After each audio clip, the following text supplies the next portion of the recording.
लेकिन यह है कि बिटिया का 5वां बर्थडे है ना, 5वां बर्थडे है। ओम प्रकाश दीवाना रुचि यादव का बिरहा होई तो होई, चाहे बार कहे नहीं गांव का करीब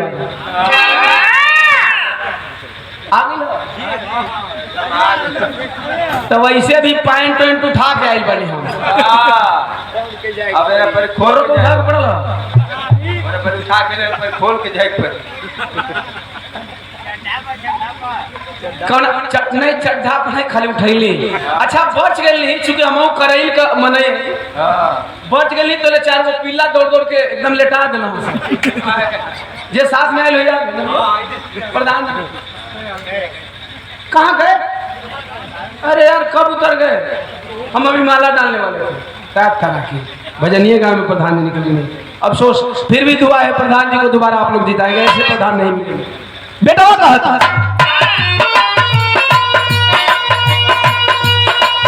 अरे आज नहीं गायब होई जाइब बदनाम हो।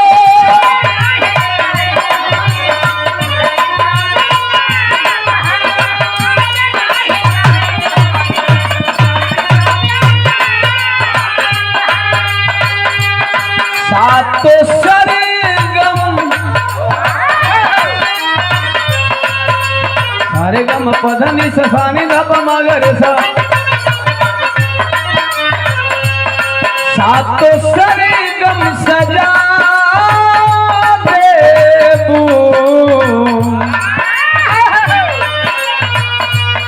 अंजुमन में कड़ाई नुबाते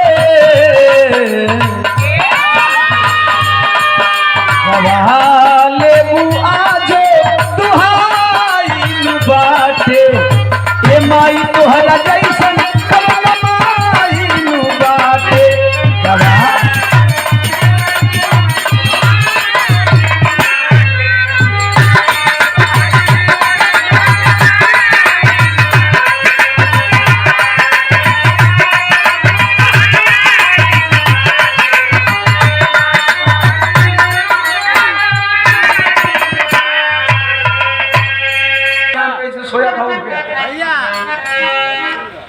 जिंदगी में धोखा केहू के ना दिहनी, धोखा खा लिहनी।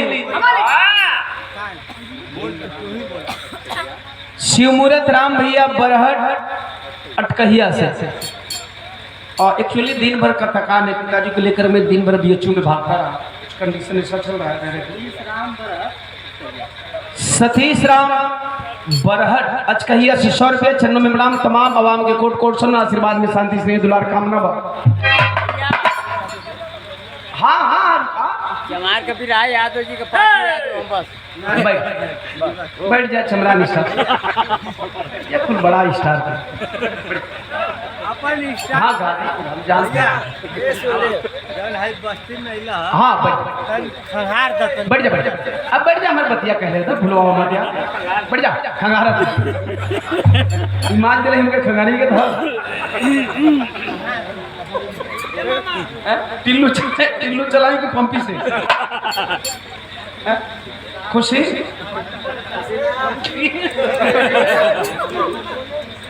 अच्छा ये भी लड़की सोचेगी कि विराह कैसे रहे नाम के। खैर कोई नहीं, मैं कुछ कह रहा था। ड्राइवर मत। हाँ माँ, जिस तरह से मैंने किसी को धोखा नहीं दिया, कभी मत सिखाना हुनर कि मैं किसी को धोखा दूं। हाँ एक सबक सिखा देना, मैं बड़ी इजीली विश्वास कर लेता हूँ किसी भी माँ। थोड़ा जांच परख करके विश्वास करो, मजबूरी मेरी है।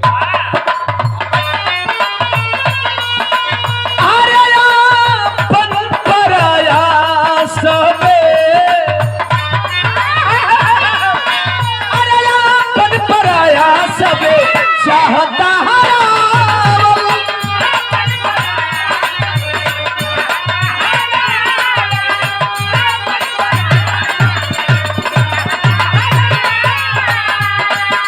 अरे तू ही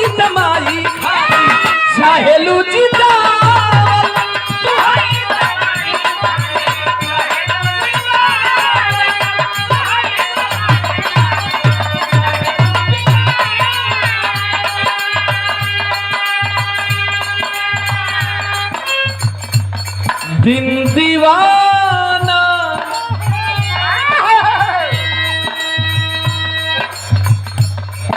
पे कई दया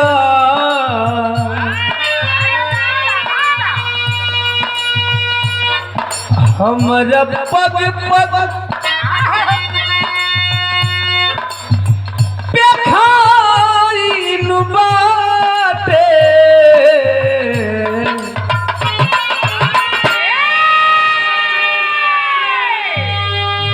गवाले बुआ जो अरे दुहाइन बाटे